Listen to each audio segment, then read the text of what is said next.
Buenos días, doctor. Buenos días, compañeros. Al grupo número 4 le ha correspondido hablar acerca de la cinética enzimática. Para esto, primero vamos a dar un breve concepto de qué es cinética enzimática. Este implica el análisis de la velocidad de la actuación de una enzima. Cuando se mantiene constante la concentración de una enzima, se comprueba que al aumentar la concentración de un sustrato, la velocidad de la enzima crece linealmente. También nos dice que la concentración de un sustrato afecta de manera muy importante a la velocidad de la enzima, teniendo así que la velocidad de la catálisis de una enzima podría determinarse bien como la velocidad a la que se le forma el producto o bien como la velocidad a la que desaparece el sustrato. La cinética enzimática pues estudia lo que es la velocidad de las reacciones catalizadas por las enzimas. Estos productos proporcionan información directa acerca del mecanismo de reacción catalítica y de la especificidad de la enzima. También decimos que la velocidad de una reacción catalizada por una enzima puede medirse con relativa facilidad, ya que en muchos casos no es necesario aislar la enzima. La medida se realiza siempre en las condiciones óptimas de pH, temperatura, presencia de cofactores y se utilizan concentraciones saturadas de sustrato. En estas condiciones la velocidad de reacción observada es la velocidad máxima. La velocidad puede determinarse bien como midiendo la aparición de los productos o la desaparición de los reactivos. A continuación, mi compañero les hablará acerca de los factores que afectan a la actividad enzimática. Como factores que intervienen en la cinética enzimática tenemos las variaciones de concentraciones de sustratos, efectos de variaciones en concentraciones enzimáticas, temperatura y pH. Las variaciones de las concentraciones de sustratos representan el efecto de la concentración de un sustrato sobre la velocidad de reacción catalizada enzimáticamente. Este comportamiento cinético, conocido como la curva de saturación hiperbólica por el sustrato, constituye la norma seguida por la mayoría de las enzimas, los denominados enzimas michelianos.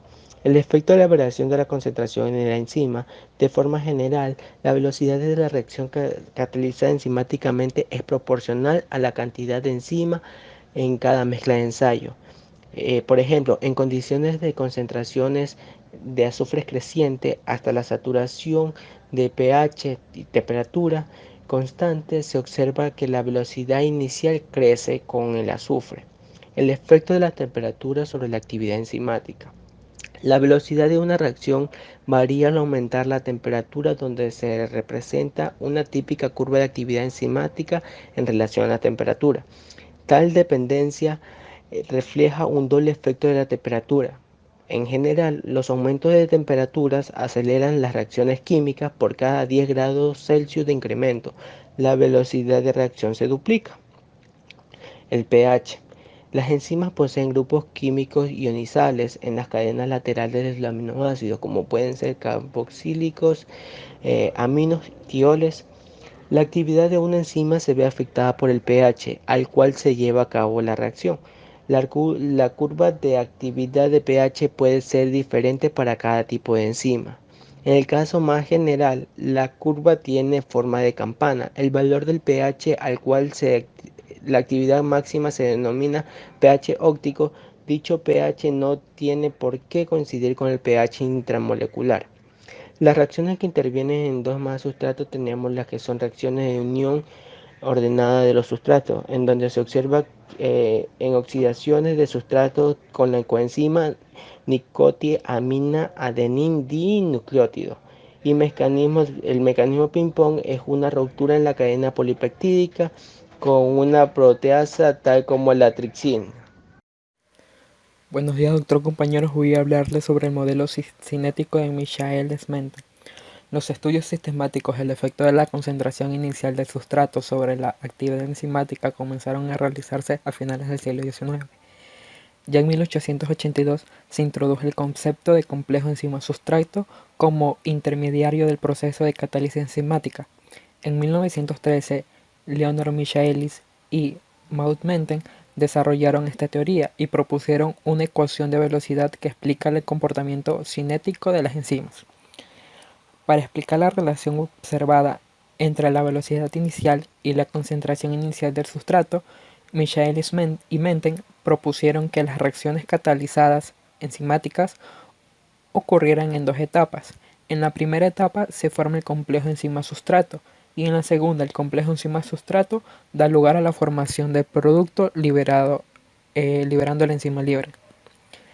De esta manera, K1, K2 y K3 son las constantes cinéticas individuales de cada proceso y también reciben el nombre de constantes microscópicas de velocidad.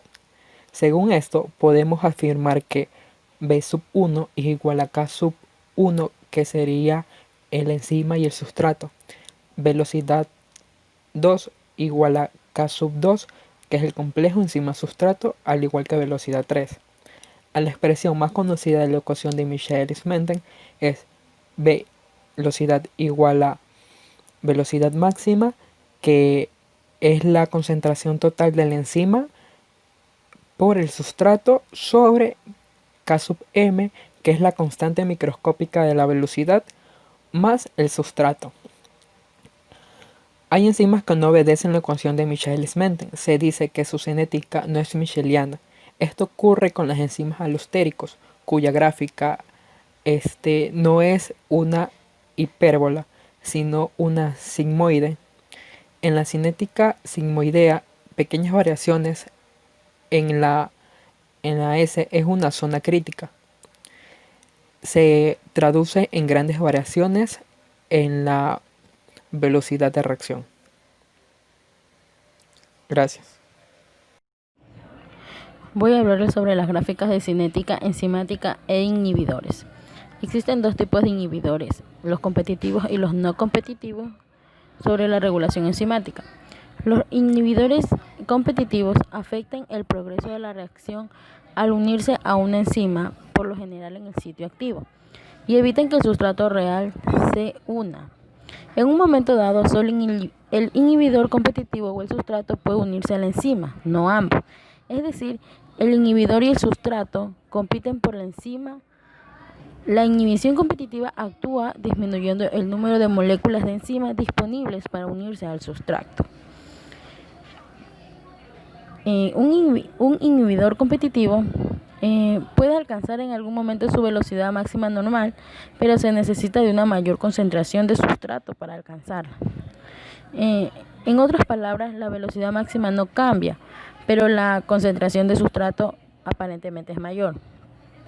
¿Por qué se debe agregar más sustrato para alcanzar la velocidad máxima? La respuesta es porque el sustrato extra hace que las moléculas de sustrato sostengan la abundancia suficiente para ganarle consistentemente a las moléculas de inhibidor su lugar en la enzima.